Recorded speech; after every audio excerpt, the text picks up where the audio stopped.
Streaming was meant to rescue the global entertainment industry. That's a big deal. All Disney in one place never existed before. Streaming in and of itself has not been terribly profitable or attractive model. Billions of dollars sunk into original content. CNN Plus. There's much more focus on content spending. Investors promised that subscriber growth would lead to profit, but it didn't turn out that way. People cutting costs, people changing viewer habits. Quality over quantity.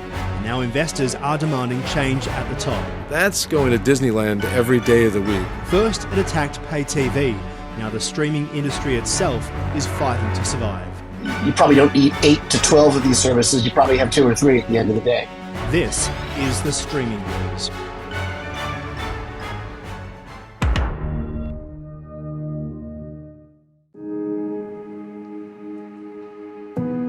In 2012, the beginning of the streaming era as we know it. Netflix started producing its own original content in order to have more control over the content they offered and to differentiate themselves from competitors.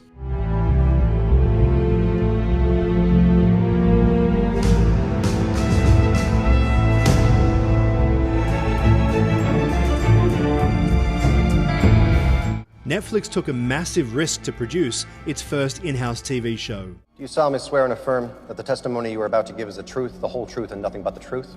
I do.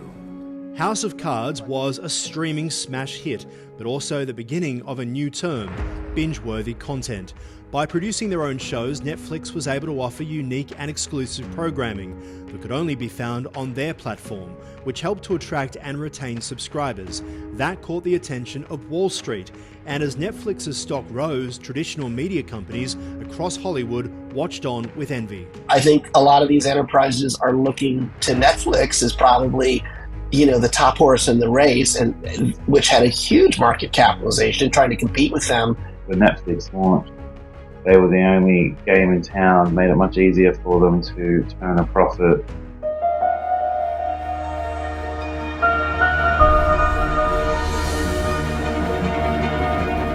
You see, until then, content creators like Disney and Warner Brothers made hugely expensive content. For films, they would release them in cinemas, then live off the DVD sales forever.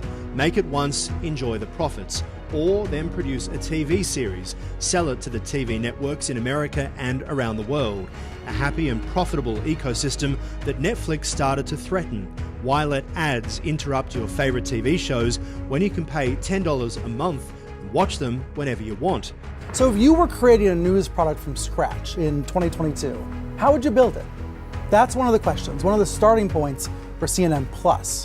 Soon, Disney and HBO will launch their own in-house streaming services. Woohoo! The trickle became a flood, and the studios pulled their content off traditional pay TV and offered it on streaming exclusively.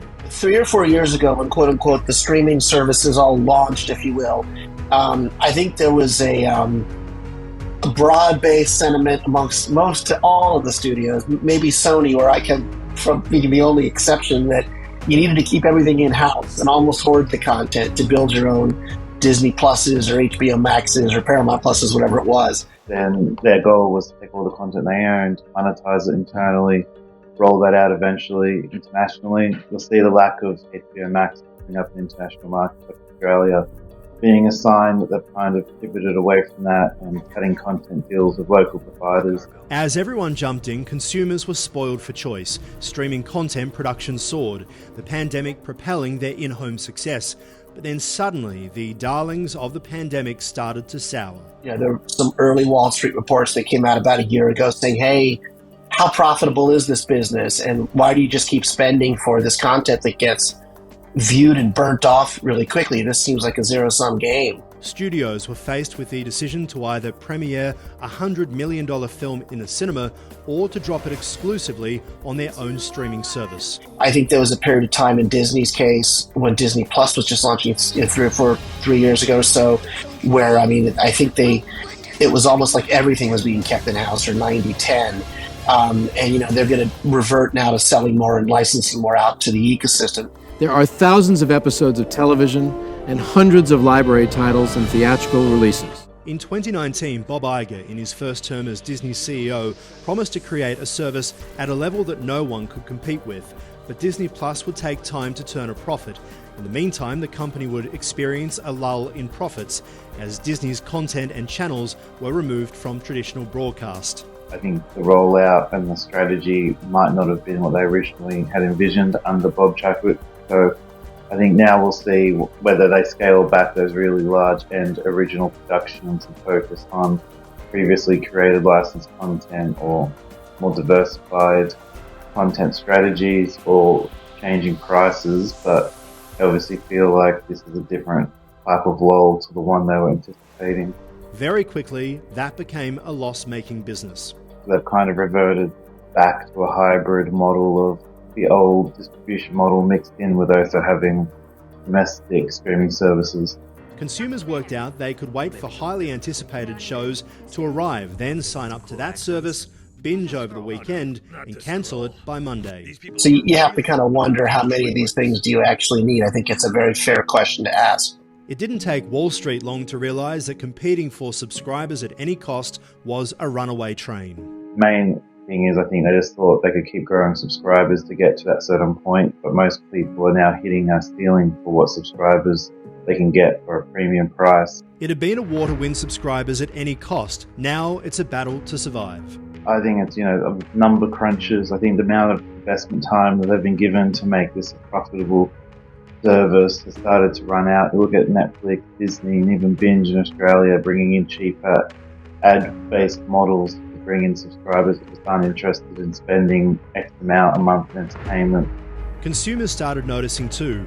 They cut the cord on pay TV to save money and discover new content on streaming. But soon the content fractured. Their favourite sport was on Paramount Plus, but all their friends were watching a new show on Netflix. Now, for you to get every TV show you want to get, you have to have 5 to 6 streamers, which combined is more expensive than having a Foxtel. The industry went from making money through distribution deals to studios becoming their own unprofitable streamer. In 2022, Disney lost $1 billion in just a quarter, partly because of an increase in spending on Disney Plus content. The Disney board had had enough and brought back the original architect of the company's strategy, Bob Iger, who immediately took a knife to costs and hinted that Disney may sell its content once again to third-party distributors. Over time, I would think you'd have a lessening of services, and there may be some that just are too niche to survive. I definitely think you'll see more of a focus on, spending for content, so that there will probably be a quality over quantity factor. They create the value for the company.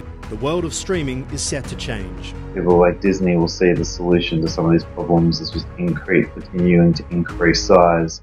As investors soured on subscriber growth, studios turned to a trusty friend, advertising. And I think, some of the newer models, like, what they call fast TV or just ad-supported discounted version of these streaming services will continue to exist and hopefully will also, supplant or help, supplement the growth of the ecosystem for streaming as well. Just like the beginning of Hollywood, streaming companies are now finding their own way. Traditional enemies may be forced to partner up to survive.